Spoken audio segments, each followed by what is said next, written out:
An active factory floor is a strictly choreographed sequence. Raw materials enter, mechanical operations execute in a precise order, and a finished product emerges. For the controls engineer, the challenge is taking that complex physical sequence and translating it into a programmable logic controller, or PLC, in a way that is robust and easy to troubleshoot. Novice programmers often try to manage these sequences by linking together dozens of interdependent Boolean tags. They create a web of if this, then that, provided this other thing is also true conditions. As the physical system scales up, this approach devolves into fragile spaghetti code. Tracing a single stalled process through a matrix of interlocking true and false statements becomes an operational nightmare. The structural remedy used by seasoned automation engineers is the finite state machine. To see how this architecture works in practice, we will map out an industrial liquid mixing process into a logical blueprint, and then translate that blueprint directly into PLC memory. This architectural approach shifts the complexity away from the live code and into the design phase. Once the state transitions are mapped, the resulting PLC rungs follow a standardized, predictable pattern. Consider this standard gravity-fed blending vessel. It relies on exactly 5 primary inputs and outputs: a fill valve, a high-level sensor, a central mixer, a low-level sensor, and a drain valve at the bottom. The first step in building a state machine is stepping away from the software entirely. We start by strictly defining the physical operational phases of the tank. This diagram isolates normal operations down into 4 distinct bubbles: idle, filling, mixing, and draining. These represent mutually exclusive states. At any given microsecond, the physical system can exist in exactly one of these phases and absolutely no other. We also have to account for mechanical realities, which means establishing a 5th distinct state reserved entirely for alarms or faults. This alarm mode sits isolated from the normal sequence. It acts as a trap to catch the system if a valve sticks or a pump fails to start. Defining these isolated states creates a rigid logical sandbox. Because the machine can only be in one state at a time, it is physically impossible for the code to simultaneously command the tank to fill and drain. If states represent static conditions, transitions are the dynamic trigger events that force the system to jump from one condition to the next. We map these triggers to complete our state transition diagram. The sequence begins when an operator issues a manual start command on the interface, pushing the system from idle to filling. Once the fluid reaches the top, the high-level sensor trips. That physical input forces the logic out of filling and drops it immediately into the mixing state. After a set timer completes its countdown, the system vectors into draining.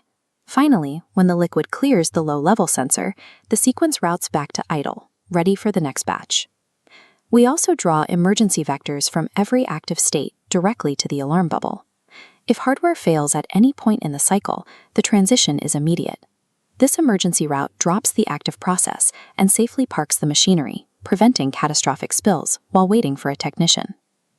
This completed diagram captures every possible permutation of the machine's behavior. The logical blueprint is entirely locked in before a single rung of PLC code is written. With the blueprint finished, we translate the abstract concept into PLC memory architecture. Rather than tracking progress across dozens of Boolean flags, a state machine orchestrates the entire sequence using a single master integer tag. It is tempting to assign these states consecutive values, like 0, 1, 2, and 3, but doing so writes the code into a rigid corner.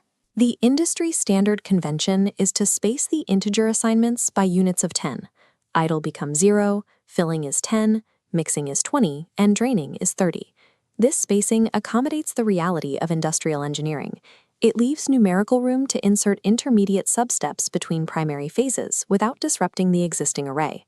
If a process engineer later decides the tank needs a nitrogen purge before adding raw materials, you can cleanly slot that new operation in as step 5.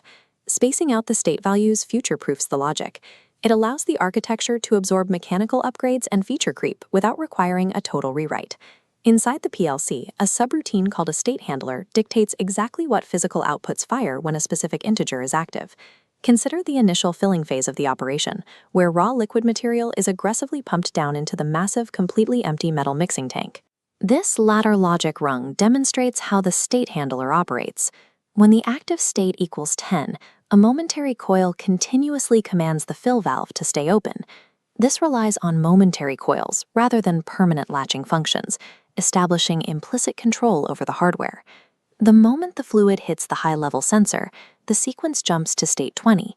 That means the condition evaluating for state 10 instantly becomes false.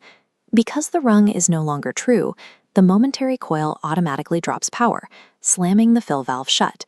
You never have to write explicit code commanding a device to turn off. The output dies implicitly the millisecond the state changes, eliminating the risk of runaway mechanical actions. Software logic executes instantly, but physical hardware does not. Commanding a PLC output does not guarantee the machine actually moved.